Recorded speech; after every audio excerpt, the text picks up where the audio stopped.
זה עדכון החדשות. סיוון, שבים אלייך. תודה דוריה, שוב ערב טוב. רבים הגיעו היום לבית ברחוב הקבלן. אנחנו פותחים באזרח אחד שהגיע לשם, בנימין נתניהו. עופר חדד, אתה מלווה שם את היום הראשון בעצם של ישיבת השבעה.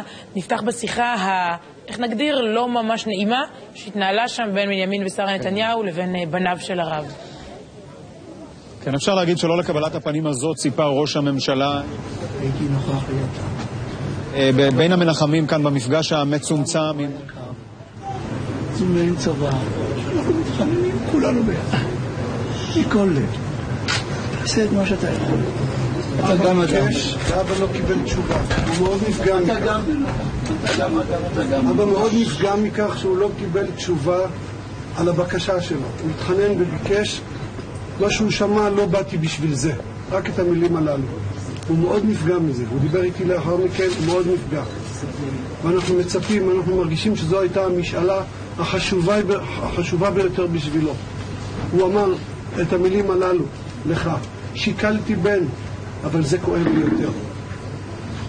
משמיע מילים מאוד קשות בנושא הזה, על גיוס בחורי הישיבה. והוא לא קיבל תשובה, ואנחנו עדיין מחכים. אנחנו עושים מאמצים חלק השמרת, זה לא דבר זר.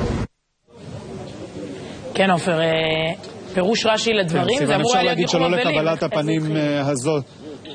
בדיוק כך. אני חושב שאפשר להגיד באמת שראש הממשלה לא ציפה לקבלת הפנים הזו, לא ציפה לשמוע דברים מן הסוג הזה מילדיו של הרב עובדיה יוסף, אבל זה קרה כאן קצת בסביבות השעה 3:30.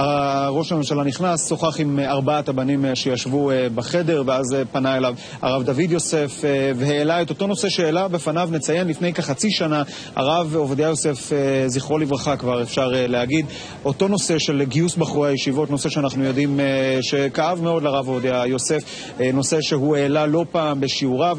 אז אומר לו הרב דוד יוסף, בנו של הרב, אבא פנה אליך, הוא ביקש ממך תשובות בעניין הזה, הוא המתין לתשובות הללו עד לאחרונה, הוא לא קיבל אותם. ביקורת, אני חושב שלראש הממשלה לא היה מאוד נעים לשמוע אותה, אבל מקורבים בסביבת ראש הממשלה אומרים לנו היום, הפגישה הייתה חמימה, נכון, היה אזכור לעניין הזה, קורה, זה בסדר. ראש הממשלה מצידו, כפי ששמענו, הגיב בכך שהוא ימשיך לפעול לקידום האחדות בעם ישראל, לקידום התורה, אבל זה היה נשמע ככה, לא ביקור ניחומים קלאסיים, תרצי, גם זה קורה.